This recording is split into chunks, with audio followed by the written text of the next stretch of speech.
Request, আপনারা কিছু করেন না, কিছু করতে না পারলে করেন না, বাসায় বসে থাকেন, শান্তিতে থাকেন, কিন্তু গুজব রটায় না। এই গুজবের জন্য অনেক স্টুডেন্ট যারা যাইতেছে ওদের অনেক ক্ষতি হইতেছে। প্লিজ এসব গুজব ছড়ায় না। আমার এত খারাপ লেগেছে, আমার কাছে লাগতেছিল আমি ওই স্থানে থাকতে, মানে আমি না ভাবতে পারতেছি না তার কতটা খারাপ সিচুয়েশন।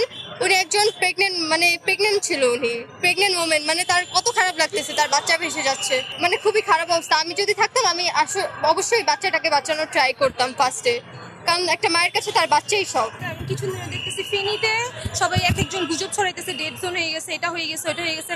আমার অত্যন্ত রিকোয়েস্ট, আপনারা কিছু করেন না, কিছু করতে না পারলে করেন না, বাসায় বসে থাকেন, শান্তিতে থাকেন, কিন্তু গুজব রটায় না। এই গুজবের জন্য অনেক স্টুডেন্ট যারা যাইতেছে ওদের অনেক ক্ষতি হইতেছে। প্লিজ এসব গুজব ছড়ায় না। আর এখন আমি কালকে অনেক নিউজ পেলাম যে অনেক জায়গায় ছিনতাই হইতেছে, তো তাদের কিছু বলার নেই আর কি, যে এরকম একটা সিচুয়েশনে যেখানে আমাদের দেশ ছিল অন্যরকম, এখন সবাই একসাথে হয়ে আছে, ওর মধ্যে এখনো এরকম কিছু মানুষ আছে যারা এই সুযোগ সদ্ব্যবহার করতেছে।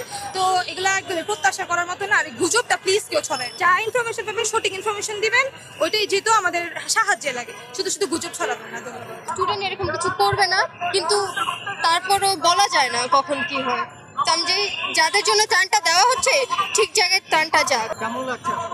এখন আবার ভালো লাগছে, মানে সাহায্য করতে পেরে অনেক ভালো লাগছে, যে নিজে থেকে যদি আমি একটু সাহায্য করতে পেরেছি, আমার কাছে লাগতেছে না আমি একটু কন্ট্রিবিউট করেছি, এখানে অন্যের সাহায্য করতে পেরেছি।